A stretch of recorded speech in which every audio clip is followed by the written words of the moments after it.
Whatever you think is about to happen, think again. They told her she was walking away with nothing. They told her she was finished. But what happens when silence isn't a sign of defeat, but a countdown to a detonation? Welcome back to the channel.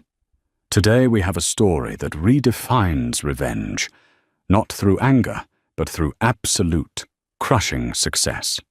It's titled, She Walked Out of the Divorce. Hearing quietly, and moments later entered a billionaire's jet. If you enjoy stories about turning the tables, finding your power, and shocking the world, you are in the right place. Let's dive in. Judge Harrison adjusted his spectacles, the fluorescent lights overhead, humming a low, irritating drone that seemed to be the only sound in the universe. On the other side of the mahogany table sat Stephen Klein. He wore the navy blue suit Emma had picked out for him 3 years ago, back when she still believed his potential outweighed his narcissism. He was tapping a gold pen against his legal pad. Tap, tap, tap. It was a rhythm of victory. Mr. Klein is awarded full ownership of the Klein Gallery and the marital estate in the Hamptons, the judge droned, his voice devoid of sympathy. Ms. Stewart is to receive the stipulated settlement of $50,000 as per the prenuptial agreement and retains ownership of her personal vehicle and clothing. $50,000 for 10 years of marriage. For 10 years of building Stephen's reputation from a chaotic mess into one of the premier art dealerships in New York. The spectators, mostly mutual friends who had quickly chosen the side of money, shifted in their seats, casting pitying glances at Emma. Sophie Wright, Emma's lawyer and oldest friend, stiffened beside her. Sophie's hand trembled as she reached for her water glass. She had fought tooth and nail to invalidate the prenup, arguing coercion, arguing intellectual property theft, but Stephen had buried them in paperwork and high-priced legal sharks. "Your Honor," Sophie began, her voice tight. "My client contributed significantly to the valuation of the—" "The court has ruled, Miss Wright," the judge interrupted, slamming the gavel. It sounded like a gunshot in a canyon. "Session adjourned." Stephen stood up immediately. He didn't look relieved. Relief implies worry, and Stephen had never been worried. He looked bored. He buttoned his jacket and walked over to where Emma sat, still motionless. "I told you, Em," Stephen whispered, loud enough for his lawyers to hear, but soft enough to sound intimate. "You were never cut out for the big leagues. You should have taken the first offer. Now look at you." Emma finally looked up. Her face was pale, her blonde hair pulled back in a severe, simple bun. Her eyes, usually a warm hazel, were flat like unpolished stones. She didn't blink. She didn't cry. There was no shaking, no screaming, no overturning of tables. "Goodbye, Stephen," she said. Her voice wasn't weak. It was hollow. Stephen scoffed, turning to his lead attorney, Robert Meyer, a man whose smile looked like a jagged scar. "Pathetic," Stephen muttered. "She's in shock." "Let's go celebrate," Robert said, clapping Stephen on the shoulder. "Lunch at Le Bernardin?" "Definitely." They swept out of the room, a phalanx of expensive wool and cologne, sucking the oxygen out of the space. Sophie turned to Emma, tears actually welling in her own eyes. "Emma, I am so sorry," Sophie whispered, grabbing Emma's hand. "We can appeal. It will cost money, but I'll do it pro bono. We can't let him get away with the Cézanne attribution. We can prove you did the work." Emma squeezed Sophie's hand. The pressure was firm, surprisingly strong. "No appeal, Sophie." "What? You're going to let him keep the millions? He's going to erase you from the history of that gallery." Emma stood up. She smoothed the skirt of her charcoal dress. It was an old dress, one she bought 5 years ago. It fit her perfectly. She picked up her leather portfolio, the only thing she had brought into the courtroom. He can have the gallery, Emma said, her voice dropping an octave, losing the hollow quality and gaining a sudden, terrifying steeliness. He can have the house. He can have the fake friends. Emma, what are you talking about? Emma leaned in, close to her friend. Do you remember the Ghost of Vienna case we studied in law school? The one about the asset that didn't technically exist? Sophie frowned. Vaguely. Why? Stephen thinks he won the war because he captured the castle, Emma said, a small ghostly smile touching her lips. He forgot to check the foundation. Emma, you're scaring me. Go home, Sophie. Open the bottle of wine I sent to your office. Don't call me for 48 hours. Where are you going? Sophie demanded, as Emma turned toward the heavy oak doors. You don't have anywhere to go. Your apartment lease is up tomorrow. Emma didn't look back. She pushed the doors open, stepping out into the harsh, sterile hallway of the courthouse. The silence she left behind was heavy, confusing, and thick with unsaid words. She walked past the cameras waiting for Stephen. She walked past the reporters, hungry for a soundbite of the scorned ex-wife. She walked with a cadence that didn't suggest defeat. It suggested a schedule. The heat outside the courthouse was oppressive. It was a blistering July afternoon in Manhattan, the kind where the asphalt radiates waves of distortion and the city smells of hot metal and exhaust. There were no clouds to offer respite, just a relentless, blinding sun. Emma didn't hail a cab. She didn't walk toward the subway. She walked 2 blocks east, turned a corner into a loading zone, and stopped. 30 seconds later, a black sedan with tinted windows so dark they looked like voids pulled up to the curb. There were no plates on the front. The back door opened before the car had come to a complete stop. Emma slid inside. The door thudded shut, sealing her in a cocoon of conditioned air and silence. You're late, a voice said from the front passenger seat. The judge liked the sound of his own voice, Emma replied, tossing her portfolio onto the empty seat beside her. She didn't look at the speaker. She began unpinning her hair, letting it fall around her shoulders, shaking out the stiffness of the courtroom. The driver, a man with a neck as thick as a tree trunk, merged seamlessly into traffic. They weren't heading to a hotel. They were heading to Teterboro Airport. Did he take the bait? The voice asked again. This time, the man in the front turned around. It was Paul Schneider, a security specialist whose resume was mostly redacted black lines. He had a scar running through his left eyebrow and eyes that missed nothing. He took it all, Emma said, pulling a compact mirror from her purse. She wiped off the pale, matte lipstick she had worn for the grieving wife. Act and applied a bold, crimson shade. The gallery, the Hamptons estate, and the inventory list. The inventory list with the modifications. With the modifications, Emma confirmed. He was so busy gloating over the bank accounts, he didn't bother to have Robert Meyer cross-reference the acquisition dates on the modern art collection. He thinks he owns 12 Basquiats. He owns 12 very expensive receipts for paintings that are currently sitting in a storage facility in Zurich, under a shell company he has no access to. Paul chuckled, a dry sound. Mr. Fisher will be pleased. Mr. Fisher better be ready, Emma said, snapping the compact shut.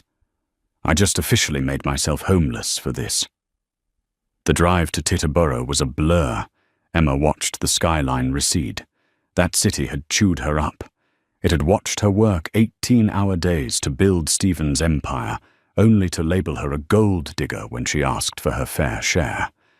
She felt a phantom pain in her chest, the residue of heartbreak she had suppressed for months. She had loved Stephen once, but Stephen loved only reflection. When the car rolled onto the tarmac, the heat hit the windows again. Sitting there, gleaming like a silver bullet against the blue sky, was a Gulfstream G700. The engines were already spooling, a high-pitched whine that vibrated in Emma's teeth. Standing at the bottom of the stairs was Adam Fisher. The tabloids called him the silent billionaire. Technology, rare earth metals, logistics. Adam owned pieces of everything but put his name on nothing. He was tall, wearing a linen shirt, with the sleeves rolled up and dark sunglasses.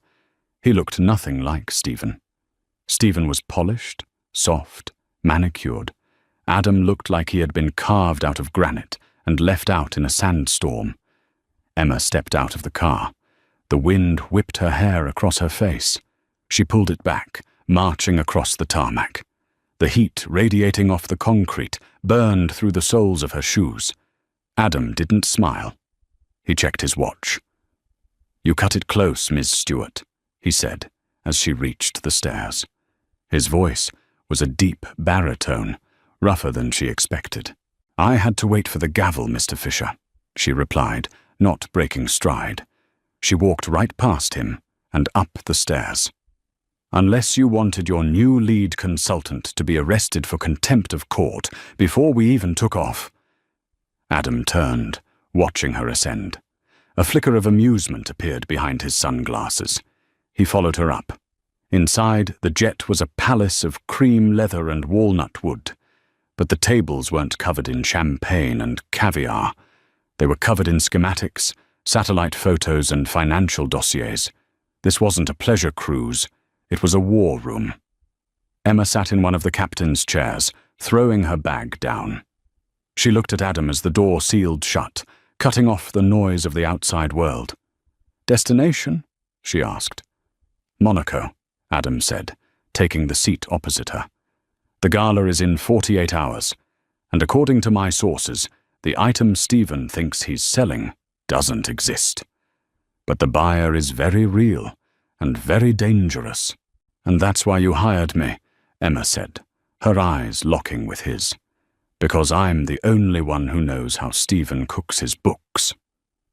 "No," Adam corrected her. He leaned forward, pouring a glass of sparkling water and sliding it toward her. "I hired you because you're the only one who can spot a forgery painted by the master forger, known as the architect. Because you're the one who taught him." Emma went still. The air in the cabin shifted. "I didn't teach him," she said softly. "I caught him. There's a difference." "We'll see," Adam said. The plane lurched forward, gaining speed. "Welcome to the team, Emma. Try not to die." The G700 climbed rapidly, piercing the atmosphere until the sky turned a bruised purple. Emma stared out the window, watching the East Coast vanish. She should have felt fear. She was flying to a foreign country with a man she barely knew to intercept a deal involving dangerous criminals days after ending her marriage. Instead, she felt the first deep breath she had taken in years. "Comfortable?" Emma turned. Adam had removed his sunglasses. His eyes were a startling, piercing grey. He was studying a tablet, but his attention was clearly on her.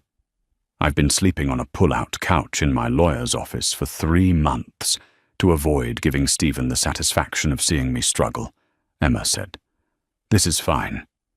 "Stephen Klein," Adam mused, swiping on the screen.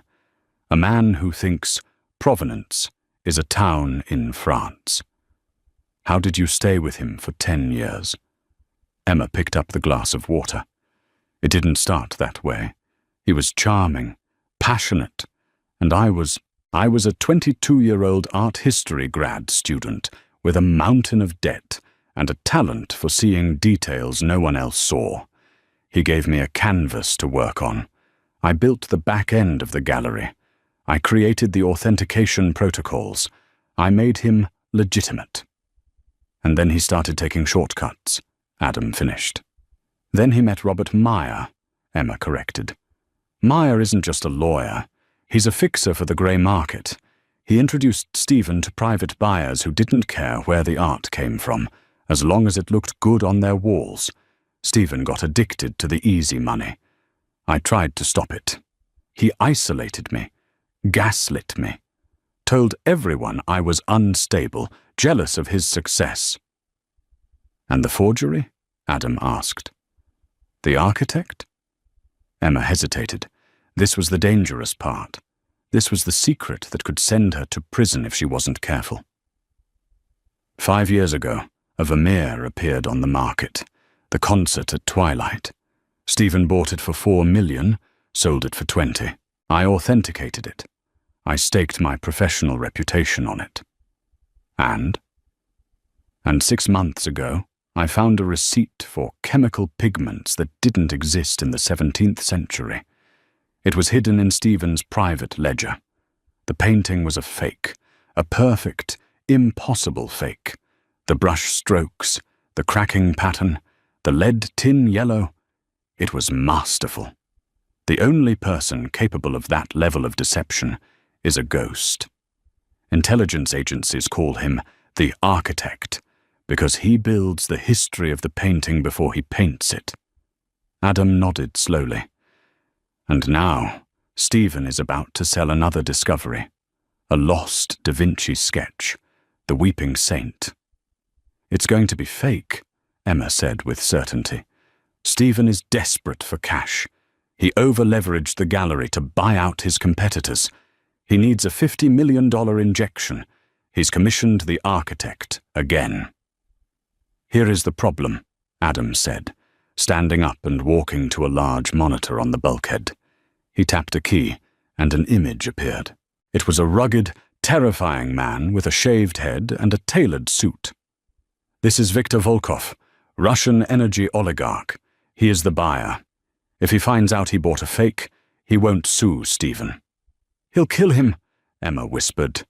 He will kill everyone involved, Adam said calmly, including the authenticator. And since you are technically still the lead historical consultant for the Klein Gallery on paper, until the paperwork is filed next week, your name is on the preliminary authentication documents Stephen sent to Volkov. Emma felt the blood drain from her face. He forged my signature? He did. He needs your credibility. You're the innocent face. If the deal goes south, you're the fall guy, or the dead guy. Emma stood up, pacing the narrow aisle. The rage she had suppressed in the courtroom flared up, hot and bright. Stephen wasn't just stealing her money. He was spending her life. So what is the plan? She asked, turning to Adam. We go to Monaco, storm the auction, and shout, fake? No, Volkov would shoot us for embarrassing him. We have to prove it to Volkov before the money changes hands. But we have to do it in a way that leaves him a way to save face. Adam paused, a ruthless smile touching his lips. And we need to steal the fake. Steal it? If Stephen doesn't have the painting, he can't sell it. He breaches contract. The deal collapses. He owes Volkov a penalty he can't pay. Stephen is ruined. You are safe. And you? Emma asked, narrowing her eyes. What do you get out of this? You're not a charity service for scorned wives. Adam looked at the map on the screen. Volkov has something I want. Information on a cobalt mine in the Congo that utilizes slave labor. Mines I'm trying to shut down. If I save him from a $50 million embarrassment, he owes me a favor. Emma stared at him. It was transactional, cold, efficient, and strangely noble, or perhaps just a different kind of ambition. It didn't matter. It was a lifeline. I can't steal a painting, Emma said. I'm an accountant and an historian. I don't rappel down elevator shafts. That's what Paul is for, Adam said, nodding toward the cockpit where the security specialist was currently co-piloting. You are the eyes. You have to identify the flaw. The architect is perfect, Emma, but you said you caught him once. You need to find the mistake in the Da Vinci, without touching it, from across a room. There's always a mistake, Emma murmured, her mind already racing through Leonardo's drafting techniques, the silver point oxidation, the paper grain. Hubris. The better the forger, the more they want to leave a signature. A tiny, invisible middle finger to the experts. "Find it," Adam said. "We land in Nice in 6 hours. From there, we take a helicopter to Monaco. You need a wardrobe change. You look like a defendant." "I look like a woman who just lost everything," Emma corrected him. "Good," Adam said softly. "Keep that look. It makes you invisible. And right now, invisibility is your greatest weapon." Emma sat back down. She looked at her reflection in the dark window. The woman staring back wasn't the broken wife from the courtroom. She was a hunter. "One question," Emma asked. "How did you know about the divorce hearing? The timing? The specific exit door?" Adam didn't look up from his files. "I've been watching the Klein Gallery for a year. I knew the moment you stopped signing the quarterly reports. I knew the moment the quality of the acquisitions dropped. I knew you were the magic. Stephen Klein is just the magician's assistant." Emma felt a flush of heat that had nothing to do with the temperature. For 10 years, she had screamed to be heard. This stranger had heard her silence. "Let's get to work," Emma said, opening her portfolio. "If we're going to take down my husband, we need to talk about the paper trail." Adam smiled. It was genuine this time. Music to my ears. The helicopter ride from Nice to Monaco was a blur of azure water and jagged coastlines. But the destination had changed. A mid-air call from Paul Schneider had rerouted them. The auction wasn't in Monaco. That was a decoy. The real exchange was happening in Vienna, in the private vault of the Palais Festel. Vienna. The city of music, imperial dreams, and spies. They touched down on a private strip just outside the city limits as dusk began to bleed into the sky.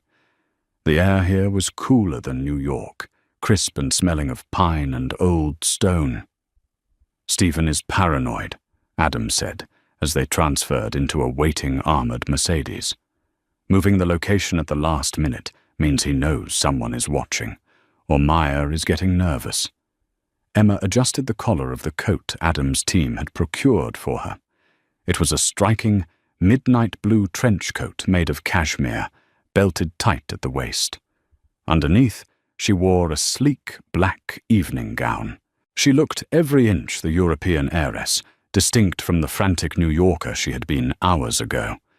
"Meyer doesn't get nervous," Emma said, staring at the passing Baroque architecture. "He gets aggressive. If they moved to Vienna, it's because Meyer has a judge here in his pocket, or a vault he trusts." "We have 3 hours until the viewing," Paul Schneider said from the front seat. He was checking a Glock 19, sliding it into a holster beneath his jacket. "Mr. Stewart, your ID for the evening is Countess Elena Varga, Hungarian nobility, reclusive collector. You have an appointment to view the Da Vinci sketch privately before Volkov arrives." "And Stephen?" Emma asked. "He won't be at the viewing. He's at the Hotel Sasha, likely drinking champagne. He'll arrive for the signing at midnight. You have a 30-minute window to inspect the piece." Emma's hands were cold. "If the curator asks me about my lineage, you tell him you find the past tedious and prefer to focus on the future of your collection," Adam coached her. He was sitting close to her, his presence a solid wall of calm. "Arrogance is the best disguise for ignorance. Act like you own the building, and they won't ask for your ticket." They arrived at the Palais Festel. It was an Italianate palace, imposing and dripping with history. Adam stayed in the car. "I'm a known face," he said. "If I walk in, alarms go off. This is you, Emma. Paul will be your security detail." Emma stepped out. The wind caught the hem of her coat. She took a breath, channeling every ounce of frustration, betrayal, and intelligence she possessed. She wasn't Emma Stewart, the discarded wife. She was Elena Varga, and she could buy and sell Stephen Klein 10 times over. She walked up the marble steps, her heels clicking a sharp rhythm. The guards at the heavy wooden doors stopped her. Paul stepped forward, flashing a black card and muttering something in German. The guard stepped back instantly. Inside, the vault viewing room was like a cathedral. High ceilings, velvet ropes, and in the center, bathed in a spotlight designed to mimic natural daylight, was the easel. There it was, the weeping saint. Emma approached it, her heart hammered against her ribs. It was a sketch on yellowed parchment, done in silver point. The lines were delicate, ethereal. The saint's face was twisted in divine agony. It was beautiful. It was breathtaking. And it was terrifyingly convincing. "Countess," a voice oiled with false charm echoed. A thin man with wire-rimmed glasses emerged from the shadows. "I am Herr Schmidt. We weren't expecting a viewing so late." "Money doesn't sleep, Herr Schmidt," Emma said, her voice dropping to a bored drawl.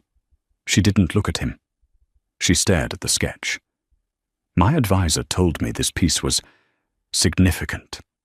I am unconvinced." "Unconvinced?" Schmidt looked offended.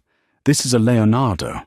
The provenance—" "Paperwork is for lawyers," Emma cut him off. She stepped closer, violating the standard distance. Schmidt twitched but didn't stop her. Emma narrowed her eyes. She needed to find the flaw. She scanned the hatching. Leonardo was left-handed. His hatching always went from top left to bottom right.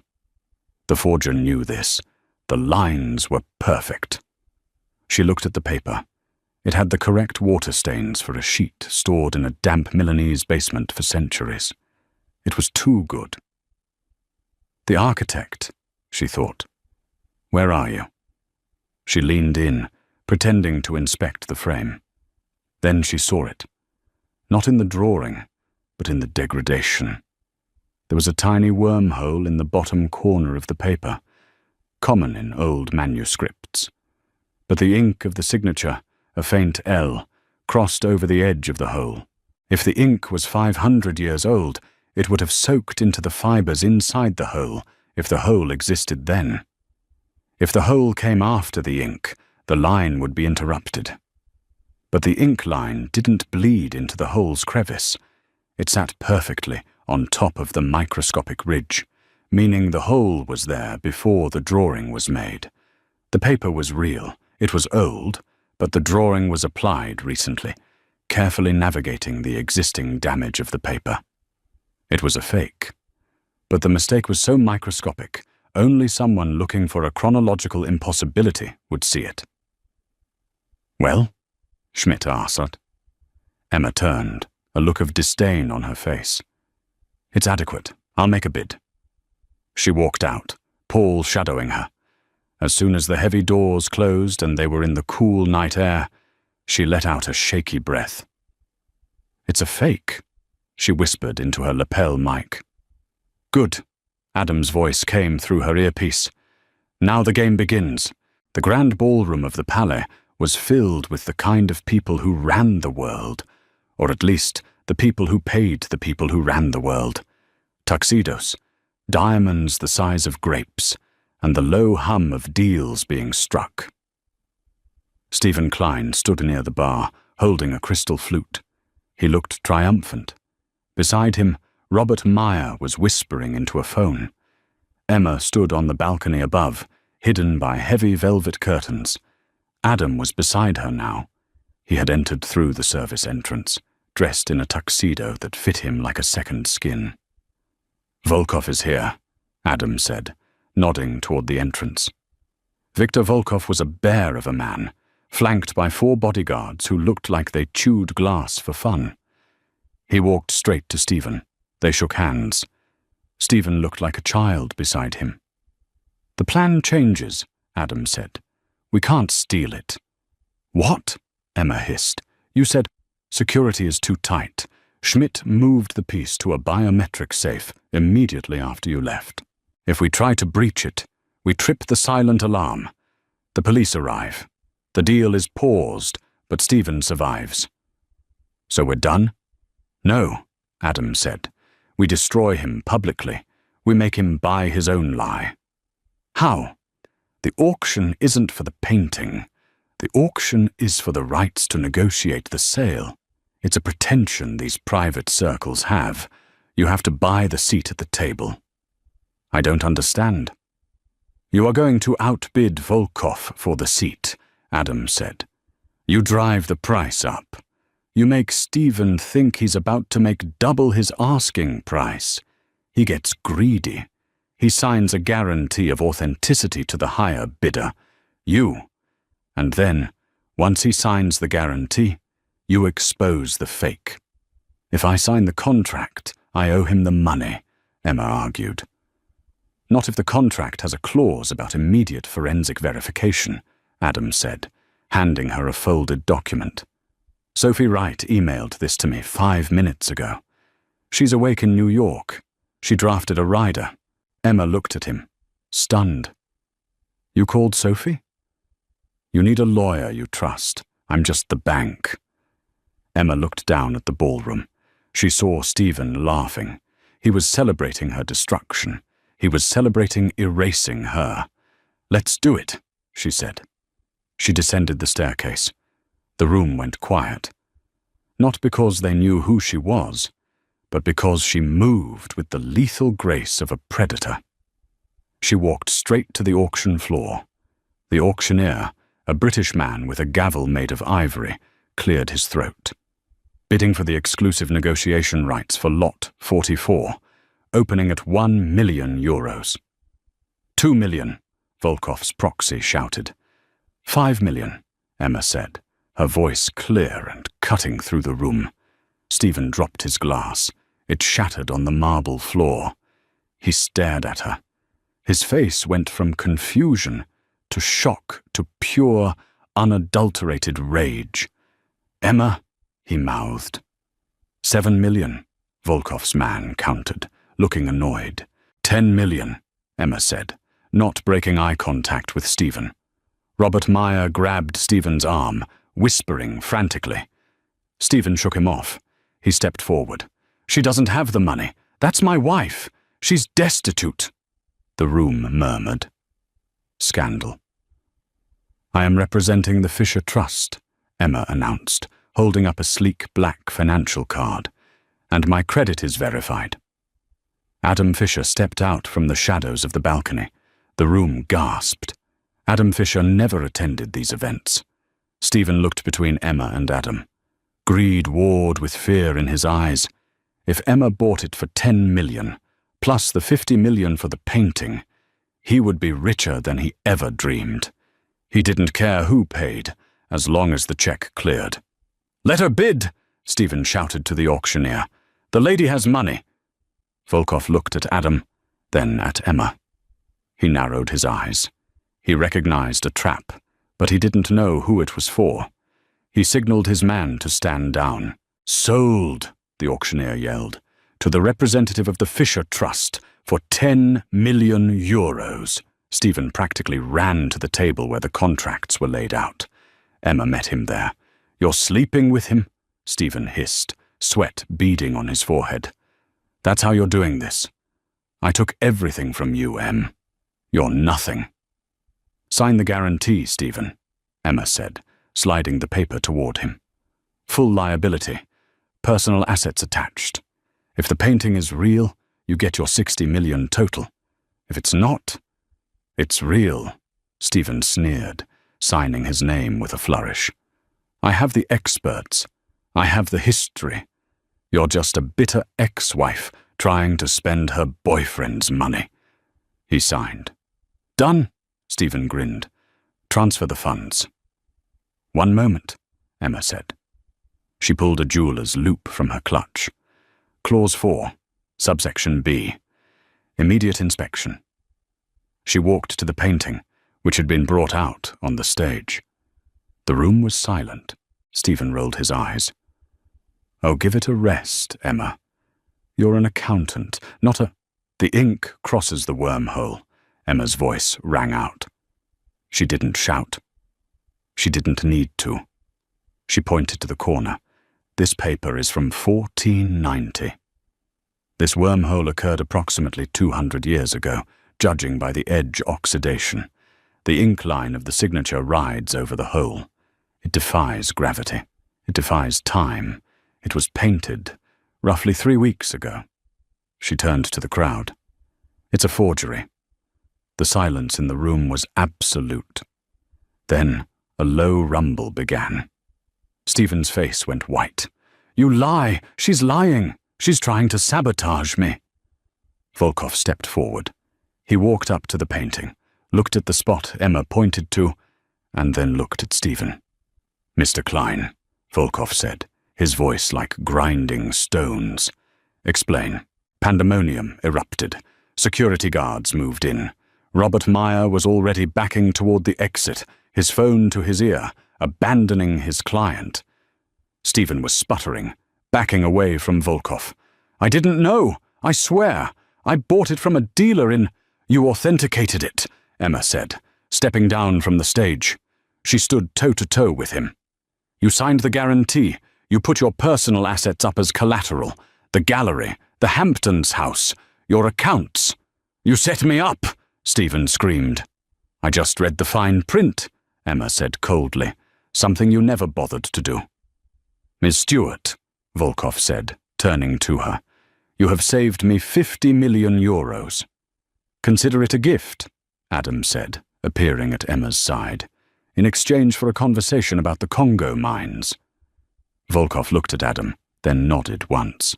A respect between sharks. "We will talk." Volkov turned back to Stephen. "You, however, have wasted my time, and you tried to cheat me." "I'll pay you," Stephen pleaded. "I have assets." "Not anymore." Sophie Wright's voice came through the speakerphone of the tablet Emma was holding. "According to the contract you just signed, the penalty for a proven forgery is forfeiture of the collateral to the buyer of the option. That's the Fisher Trust." Stephen looked at Emma. The realization hit him. He hadn't just lost the deal. He had lost everything he had taken from her in the divorce. The Fisher Trust now owned his debt, his house, and his gallery. "Emma," Stephen whispered, tears streaming down his face. "Please don't do this." Emma looked at the man she had wasted a decade on.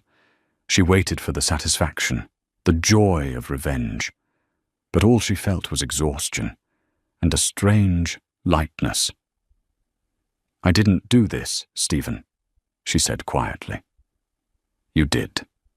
You walked into the jet engine because you were too busy looking at your reflection in the fan blades." She turned to leave. "Ms. Stewart," Paul Schneider barked.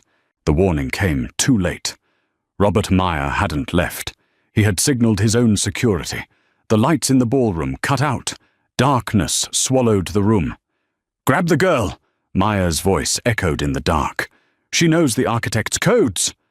A hand clamped over Emma's mouth. She was dragged backward, her heels scraping against the floor. She kicked out, connecting with a shin, but the grip was iron. "Adam!" She tried to scream, but the sound was muffled. "Hold fire!" Paul shouted somewhere to her left. "Too many civilians!" Emma felt cold air. She was being dragged out a side exit into the alleyway behind the Palais. The door slammed shut behind them. 3 men. Meyer was there, holding a gun. "Smart girl," Meyer spat. "Too smart. You figured out the wormhole. That means you know the architect's signature." "I don't know who he is," Emma gasped, her back against the brick wall. "You don't get it," Meyer smiled, raising the weapon. "Stephen was the patsy. The architect isn't just a painter. He's a printer for the syndicate. And you just exposed our operation to Volkov and Fisher. You're a loose end." Emma looked around. No exit. Adam was inside. She was alone. Or so she thought. A shadow detached itself from the roof of the building. It dropped silently behind Meyer. It wasn't Adam. It wasn't Paul.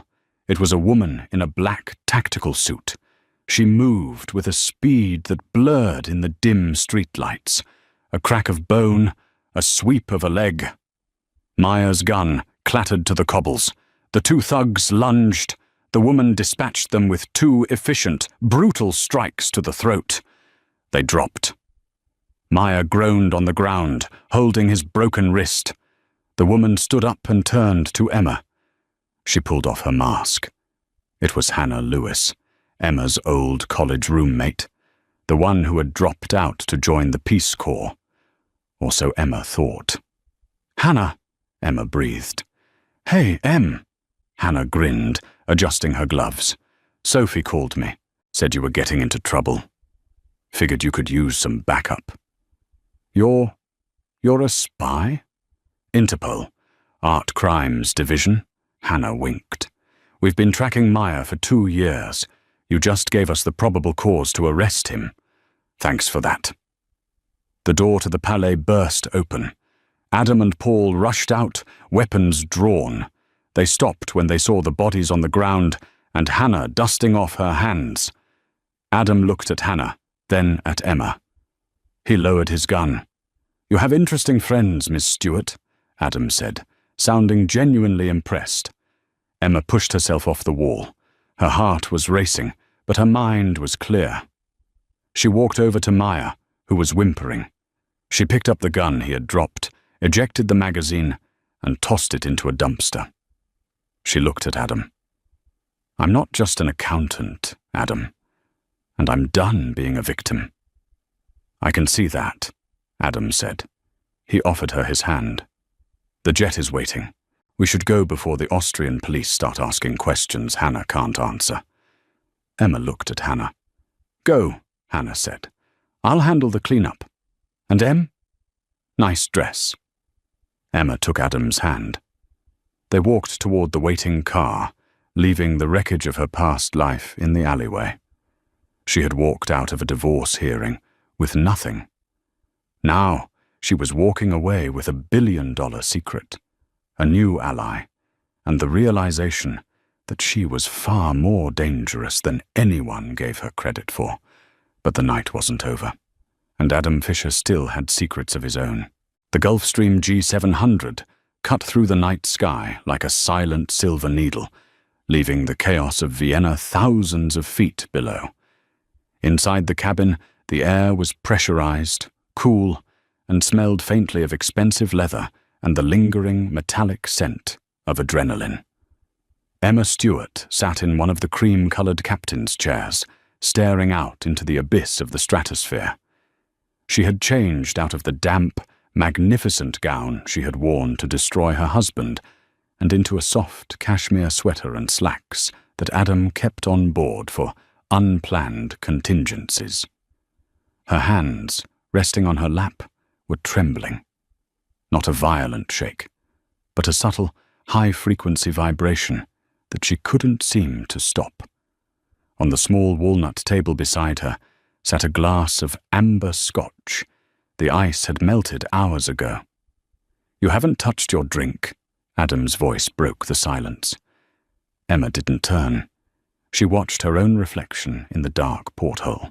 The woman staring back looked older than she had 24 hours ago. Her eyes were harder, stripped of the naive hope that had defined her marriage. "I'm waiting for the shaking to stop," Emma said, her voice raspy. "I've never seen a man's arm broken before. I've never held a gun, even if I didn't fire it. My body thinks we're still in that alleyway." Adam walked into her field of vision. He wasn't wearing his jacket anymore. His sleeves were rolled up, revealing forearms that were tense with muscle. He looked tired, the lines around his eyes etched deeper by the night's events. He didn't sit opposite her. Instead, he leaned against the bulkhead, keeping a respectful distance, as if he knew she was a compressed spring ready to snap. "It's the crash," Adam said quietly. "Cortisol dump. It will pass. You did well, Emma. Better than well." "Stephen is in a cell," Emma murmured, testing the reality of the words. "Robert Meyer is in Interpol custody. The gallery is closed." "You won." "Did I?" Emma turned her head slowly to look at him. Her hazel eyes were piercing. "I feel a pit in my stomach, Adam. A hollow, sick feeling. Because none of this was an accident, was it? Stephen crumbling, Maya getting sloppy, the timing of the police. It felt scripted. Adam took a sip of his own drink, holding her gaze. He didn't flinch. Chaos favors the prepared. You were prepared. Don't give me aphorisms, Emma snapped, the sudden flash of anger surprising her. She sat up straighter, the trembling in her hands replaced by a surge of heat. You knew Hannah Lewis was Interpol. You didn't look surprised in the alley when she dropped from the roof. You didn't even reach for your weapon until she had already cleared the threats. Adam paused. He swirled the liquid in his glass, considering his next words carefully. I suspected, he admitted. When you enter my world, Emma, the world of high-stakes asset recovery and geopolitical leverage, you vet everyone. I knew Hannah Lewis wasn't digging wells in Sudan. Her travel patterns matched Interpol Art Crimes Division deployments. I knew she was in Vienna. I banked on the fact that if things went kinetic, she would intervene to protect her asset. Her asset? Emma let out a sharp, incredulous laugh. Is that what I was? An asset? You used me as bait. She stood up, ignoring the fasten seatbelt sign that flickered overhead as they hit a patch of turbulence. The cabin lurched, but she kept her balance, fueled by indignation. You sent me into a room with a Russian oligarch and a cornered, desperate man, she accused, stepping closer to him. You wanted Maya to attack me. You wanted him to make a move so Hannah would be forced to reveal herself and make the arrest. You gambled with my life to close your case. I ensured you had the best protection in the world, Adam countered, his voice remaining calm, which only infuriated her more. Paul was 5 seconds behind her. I was 10 seconds behind him. I had a sniper on the roof of the opera house across the street. I would never have let you get hurt. You don't get to decide that, Emma shouted, the sound ringing in the quiet cabin. I am not a pawn on your chessboard, Adam. I just spent 10 years being a prop for a man's ego. I was the trophy wife who balanced the books. I was the silent partner who made the art dealer look legitimate. I walked out of that courtroom to escape being used. I won't trade one manipulator for another, just because he has a private jet and a better vocabulary. Adam set his glass down on a side table with a sharp clink.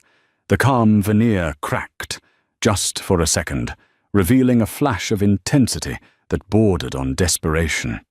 He walked over to her, stopping inches away. You think this was about manipulation? Adam asked, his voice low and rough. Emma, look at the data. I have access to the best forensic accountants in the world. I have ex-Mossad spies on my payroll. I could have hired anyone to walk into that vault. Then why me? Emma challenged. Because they don't see what you see, Adam said, gesturing vaguely towards the portfolio she had carried. I watched you for a year. Not just the gallery. I watched you. I watched you spot the fake Basquiat at the Met Gala when the curator missed it. I saw you realize the provenance on the Klein collection was fabricated 3 months before the divorce filing. You have a gift. You see the flaws in the architecture of lies. I didn't hire you because you were Stephen's wife. I hired you because you were the only person capable of beating the architect. Emma stared at him, her chest heaving. The compliment disarmed her, but the anger still simmered. And the bait? The alleyway? A calculated risk, Adam conceded, his shoulders dropping slightly. And perhaps I pushed too hard. I am used to working with soldiers, Emma. People who sign up for the crossfire.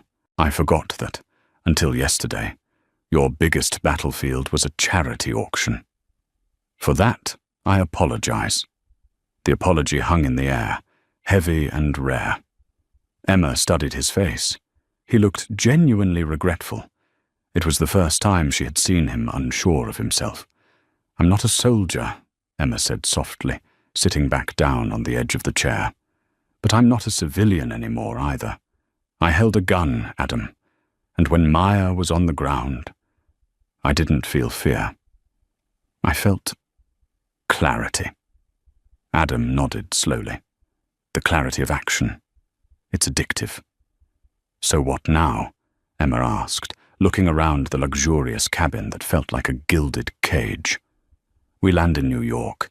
I own a gallery I don't want. I have a reputation that's currently being shredded by the tabloids, and I have $50 million of your money in a trust." "The money is yours," Adam said. "Consulting fee, plus a bonus for securing the cobalt conversation with Volkov. That mine closure in the Congo will save thousands of lives. That is worth more to me than a few Da Vincis." "I can't just take $50 million, Adam." "Then earn it," Adam said. He walked over to a secure cabinet and punched in a code. The door hissed open. He pulled out a thick file folder and dropped it on the table between them. "What is this?" "The future," Adam said. "I'm opening a new division, forensic asset recovery. We don't just find stolen art. We track the money laundering networks that the art funds, terrorist financing, cartel movements, oligarch sanctions evasion. It's all hidden in the brush strokes. I need someone to run it." Emma opened the file. It was a list of names, high-profile collectors, museums, banks, and next to them, anomalies, dates that didn't match, insurances, policies that made no sense. It was a map of a hidden world she had only glimpsed. "You want to hire me," Emma said, tracing a name on the list. "I want to partner with you," Adam corrected. 50-50. My resources, your brain. We clean up the market. We hunt the fakes. We take down the bad guys. And we start with the man who made this all possible." "The architect," Emma whispered. "Maya said you knew the codes," Adam said. He was scared. But he was right about one thing. The architect knows you exposed him. You spotted the wormhole. You are the only person who has ever beaten him. He will take that personally." "Is that a threat?" "It's a reality," Adam said. "You can go back to New York, sell the gallery, move to Connecticut, and hope he forgets. Or you can stay in the game. You can use your gift to burn his network to the ground." Emma looked at the man who had pulled her from the wreckage of her life. He was dangerous, yes. But he offered her something Stephen never had: respect and agency. She looked down at her hands. They had stopped trembling. "I need time," Emma said, closing the folder. "I need to bury Stephen's legacy first. I need to close the gallery properly." "We land in 2 hours," Adam replied, sensing the shift in her. He didn't push further. "Take a nap. There is a bedroom in the back. You look like you've been through a war." "I have," Emma whispered. She stood up, taking the file with her.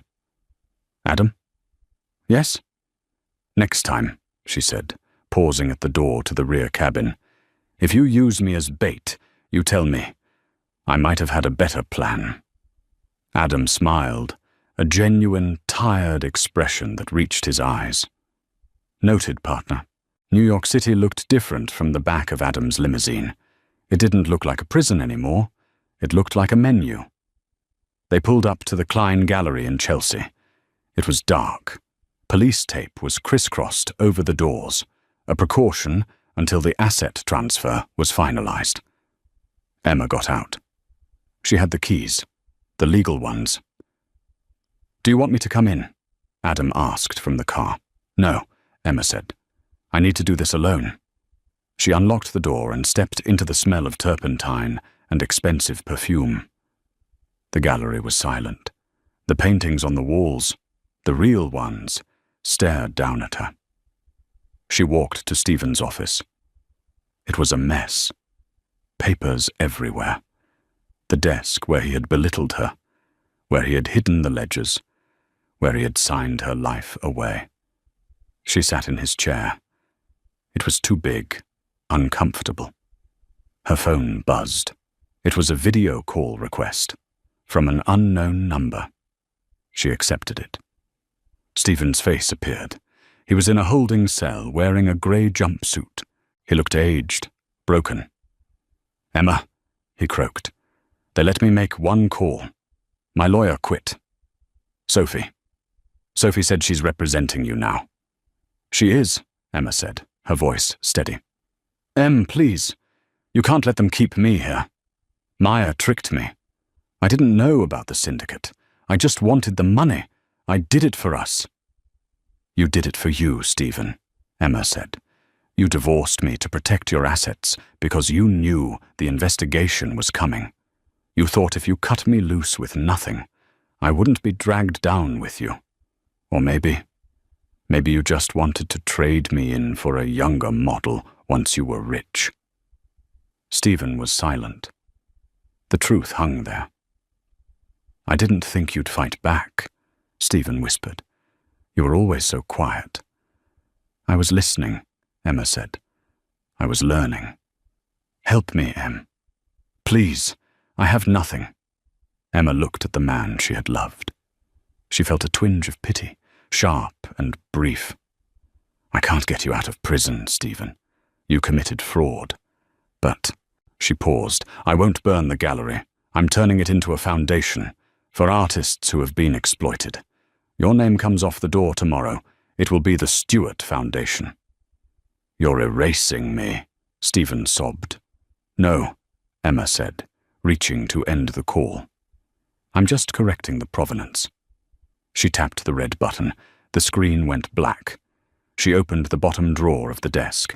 There, hidden under a false bottom, a hiding spot she had watched Stephen use for years, was a small black notebook. She opened it. It was full of sketches, formulas, chemical compositions for pigments. It wasn't Stephen's handwriting. It was beautiful, precise calligraphy. Emma flipped to the back page. There was a note. To Emma. The only one who ever really looked. Catch me if you can. It was signed with a small, perfect architectural drawing of a bridge. The architect knew her. The architect had been watching her. Emma closed the book. A chill went down her spine, followed immediately by a rush of adrenaline. She wasn't afraid. She was excited. 2 days later, Emma stood on the tarmac at Teterboro again. The sun was shining, but the heat was less oppressive. A cool breeze was coming off the Hudson. Adam stood by the stairs of the G700. "So?" he asked. "The contract is drawn up. The office is ready. London, Tokyo, New York, wherever you want to be." Emma wore a white suit, sharp and tailored. She looked like a CEO. She looked like a predator. "I accept," Emma said. "But on my terms. Name them. I don't work for you. I work with you. The Stewart Foundation is independent, and..." She pulled the black notebook from her bag. "We hunt the architect first." Adam looked at the notebook. His eyes widened slightly. "You found his ledger." "He left it for me," Emma said. "It's a game. He wants to play." "And you want to play?" "I've spent 10 years watching paint dry," Emma smiled. It was a dangerous smile. "I'm ready for a little action." "Then let's go," Adam said, gesturing to the plane. "He was spotted in Singapore this morning." Emma walked up the stairs. She didn't look back at the skyline. She didn't look back at the courthouse where she had walked out with nothing but a portfolio and a broken heart. She thought about the woman who had walked into that hearing, quiet, diminished, afraid. That woman was gone. She sat in the captain's chair. Paul Schneider was already in the cockpit. Hannah Lewis was sitting in the back, cleaning a very large, very illegal-looking rifle. "Ready, boss?" Hannah called out. "Ready," Emma said. Adam sat opposite her. The engine spooled up. that familiar whine that sounded like freedom. "You know," Adam said, buckling his belt, "they're going to write books about you. The ex-wife who stole the world." "Let them write," Emma said, looking out the window as the ground fell away. "I'll edit the manuscript." The jet banked sharp right, heading east into the rising sun. Emma Stewart wasn't just a survivor. She was the author of her own story now. And she was just getting started. And that is how you handle a breakup. From a $50,000 settlement to running a global asset recovery firm and hunting elusive criminal masterminds. Emma Stewart proves that the best revenge isn't just living well. It's taking over the whole game. I hope you enjoyed this story of resilience, intellect, and absolute boss energy. If Emma's journey inspired you, or if you just loved seeing that arrogant ex-husband get what he deserved, please hit that like button. It really helps the channel. And don't forget to subscribe and ring the bell so you don't miss our next story. We have a thriller coming up next week about a lottery winner who fakes his own death. You won't want to miss it. Let me know in the comments. Would you have taken the deal with Adam? Or would you have started your own business alone? I'm curious to hear your thoughts. Until next time, keep walking forward, no matter who tries to stop you. Thanks for watching.